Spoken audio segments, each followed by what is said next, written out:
Huh. I've been doing this effect longer than I can remember. Guess it's time I taught it to you. Roll the intro.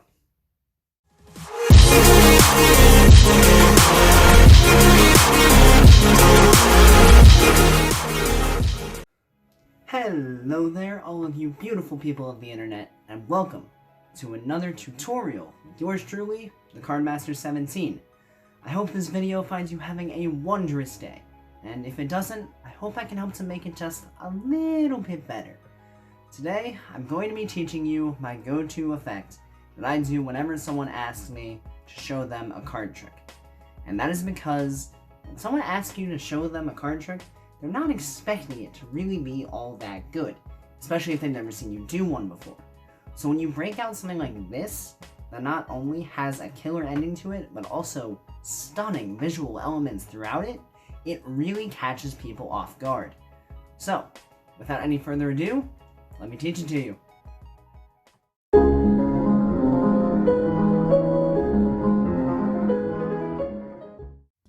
Alright, so first things first, let's get into the performance of the effect, which I like to call Plan B.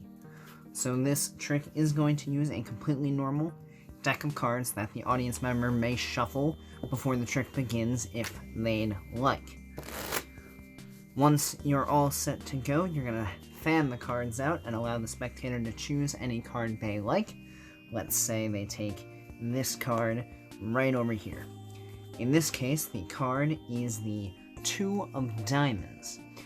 So now we're going to have the spectator return the card to the middle of the deck just like that.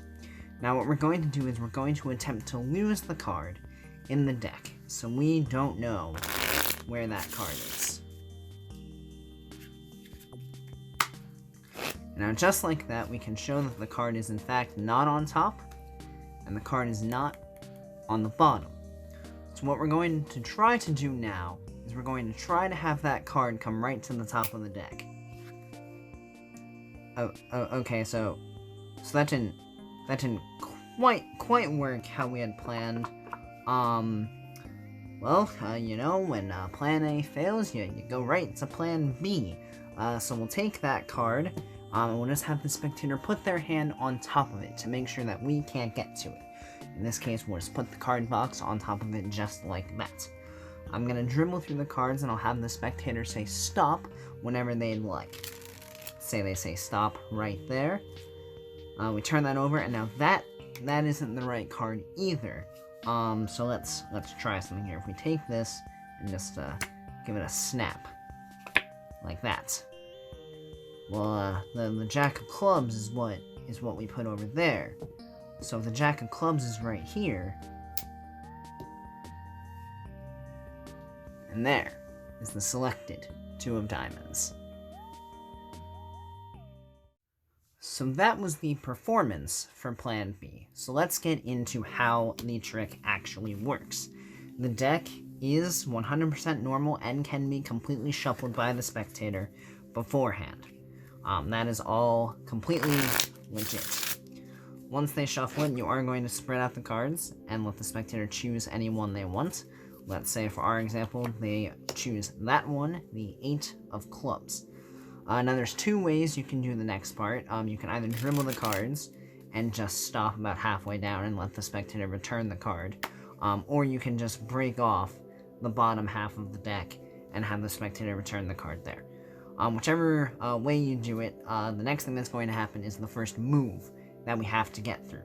So once they return the card to the middle of the deck, when you put the top half back on top of the bottom, you're going to catch a thumb break right above the spectator's selected card. At this point, you're going to perform a double undercut. And what that means is you're going to grab half the cards from below your break and move them to the top of the deck. Then you're going to grab all the cards up to your break and bring them to the top of the deck. This will therefore bring the selected Eight of Clubs to the top. So one more time, that would look like this. They return the card to the middle of the deck. You put the top half on top, maintaining your thumb break above the selection. You take half the cards from the bottom and move them to the top. and then you grab all the cards up to your break and move them to the top, thus bringing the 8 of clubs to the top of the deck. At this point, you're kind of explaining that you're trying to lose the card in the deck, so you have no clue where it is. So you can legitimately give the deck a shuffle. The only thing that you need to make sure of is that you're maintaining that top card still on top of the deck as you shuffle. And you can do this as many times as you want. At this point, if you want to, you can incorporate some false cuts or anything like that. The cut I like to use is known as the swivel cuts, which looks like that.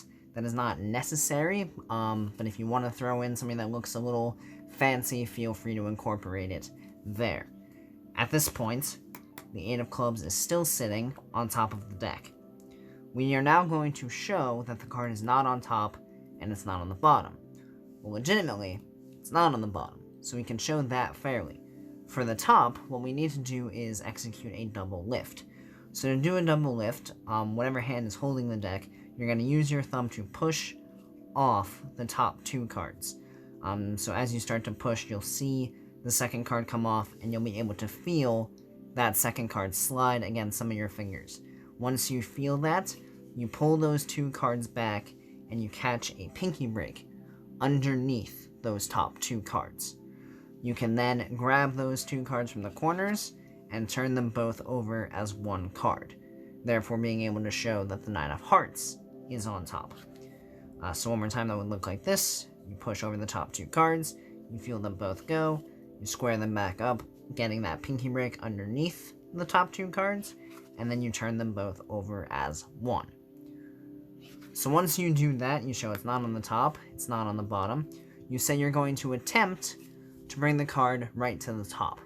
And as you're doing that, as you're saying that, you're getting another break underneath those top 2 cards in the exact same way that you did before. So now, you're going to give a snap and say that should have brought the card to the top of the deck. You then do a double lift again and show, lo and behold, the 9 of hearts is still on top. Which in their brain, well yeah, that makes perfect sense. So you turn these cards over, and now it's all kind of a bit of acting. Pretty much say, oh, well that didn't quite work out how I wanted. When plan A fails, go to plan B is kind of the idea I like to go for. At this point, you're going to take the top card off the deck, which is actually their selected card. You're going to put it off to the side, and you're going to have them put their hand on top of that card.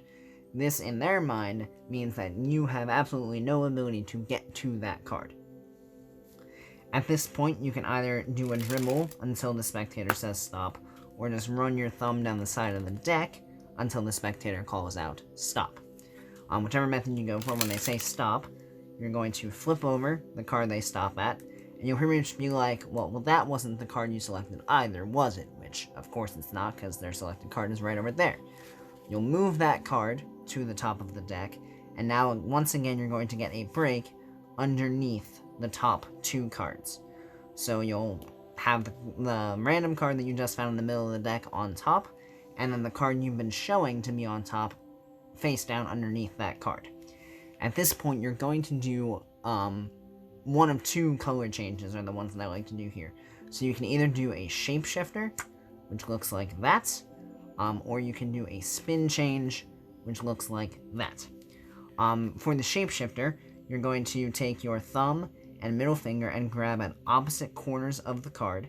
If you're right-handed, your thumb and middle finger will go on the indexes of the card. If you're left-handed, they'll go on the empty corners.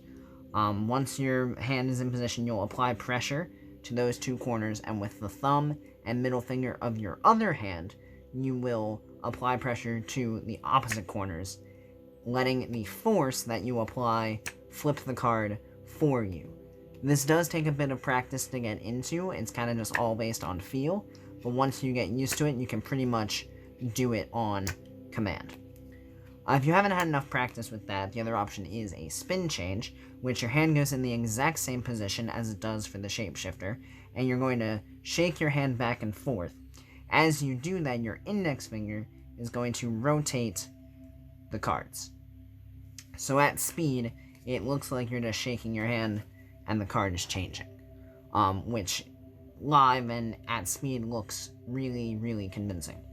So once you've revealed that you now have the 9 of hearts in your hand, you can go ahead and turn that over. And now everyone's like, well, wait, what's this card? You snap your fingers, and they can just turn over that card to reveal that their selected card is now under their hand, which to anyone will seem like an absolute miracle. So that just about does it for the tutorial for Plan B. I cannot wait to hear about the experiences you guys have performing this effect, because it has served me well for years. It has made so many jaws drop and so many heads explode that I've lost count at this point. So please share your experiences using this effect with me. I would love to hear about them.